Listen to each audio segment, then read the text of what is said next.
Good morning, grade 4. I hope you are well today and that you're continuing to work hard in your remote lessons. Now, the past couple of weeks, you people have been working on your website and you have been working very hard. Now, most of you have stayed focused. You have learned how to stay on your own pages without going to other people's pages, and that is great. So today we will have a more relaxed lesson. I know some of you have been working very hard and you have completed most of the tasks.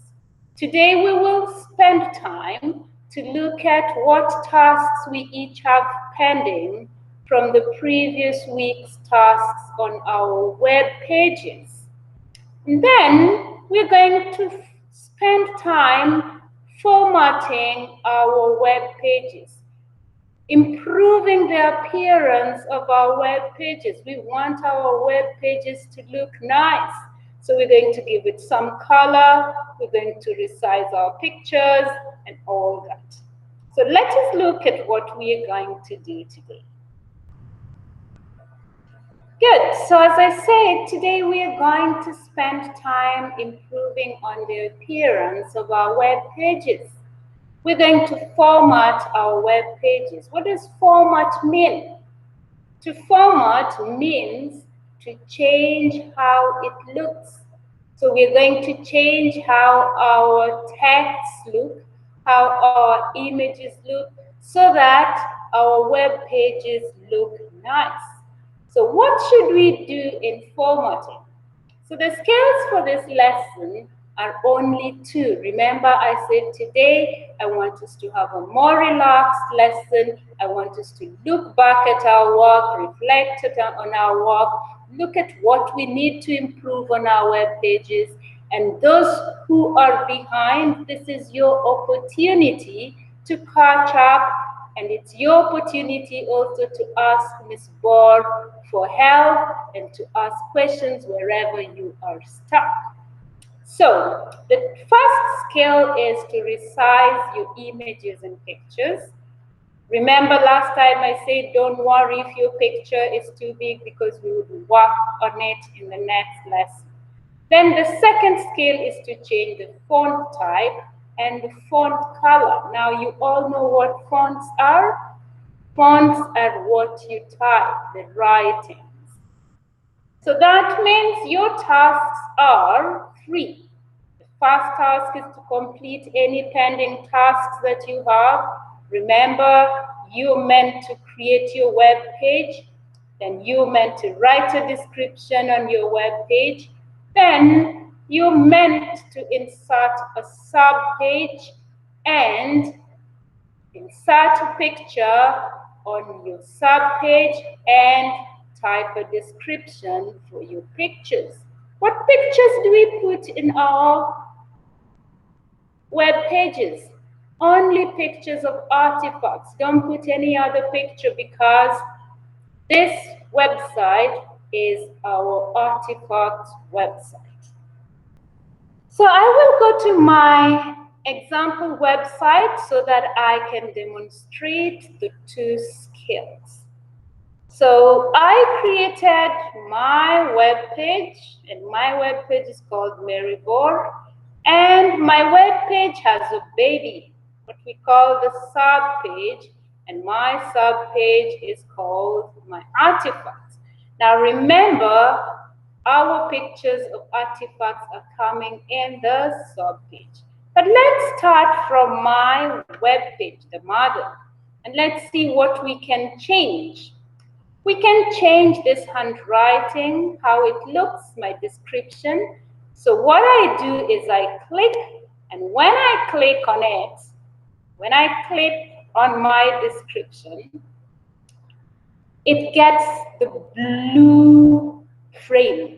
You can only do something on it if it has the blue frame, because that is how you tell the computer that this is what you have selected. So I can go, if I go here, you see this bold. I can make it dark, there's italics. And then this is how the paragraph looks. Forget about this other two. The other thing we can do is we can change the size. We looked at that last time. So if I go and I click that, I can change it to bigger. You see that is very big, and it changes the color when I make it bigger. Now, if I go here, can you see this color palette? If I click on it, it gives me other things. It gives me how to put a background on that. I can look at that by clicking just one of them like that, and it can give me, it makes it bolder. So you see my writing is now big. Can you see that? My writing is big and blue.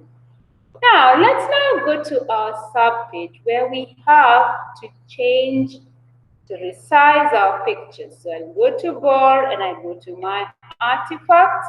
Now, what do I need to do? Now, remember the last time I left, this artifact was too big. I have to go and click on it, and I have to resize it. It looks very, very, very big, and that is bothering me. So I only click so that only the picture has frames. Let me do that again. If there's a frame on everything, it means you're resizing both the picture and the description. We're not resizing both the picture and the description. We are resizing the picture only. So I click again, and then I click again, so that my blue frame is only on the picture. Then I use these handles. Can you see that handle? Now it's easier to use the one on the bottom corner. Why? Because it resizes the picture sideways and length. So length and width of the picture. If I use this, it will only resize the picture on the width. And if I use this, it only resizes the width, and this resizes the length. But if I use this, it changes the size of both the width and the length. So I'll just go slowly. You don't have to panic about it. You leave it. See how that works? Do you see how the corner works? Now, if I want to see the whole picture, so when we started, our picture was just that. I have my picture and I can see all of it.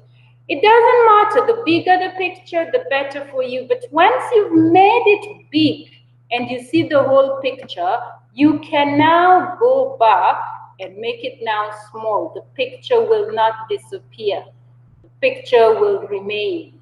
So I can now go and resize this. Once I see the whole picture, I can go and make the size smaller. So you can make your picture bigger, you can make your picture smaller, you can do whatever you want with your picture, and then we can now go and type. So that is basically what we're going to do today. We're going to resize our pictures, we're going to change our writing. So if I go to my writing now, I can make it bold. I can decide, let me make it italics so that it's slanting like that. So that is what you're going to do today. You're going to practice changing the size of your picture and changing the type of your writing. So today, let's just focus on what we need to do to improve on our work. And please, if you're behind, you need to use this lesson to catch up. I am here to answer questions. So post your questions on your Google Classroom, and I will be on standby to answer those questions. If you don't see an answer from me during the lesson, it means that I am teaching another class. But as soon as I finish teaching that class, I will come and look for your questions and answer them. Now, I expect everyone to be responsible. Please spend this lesson working on your website.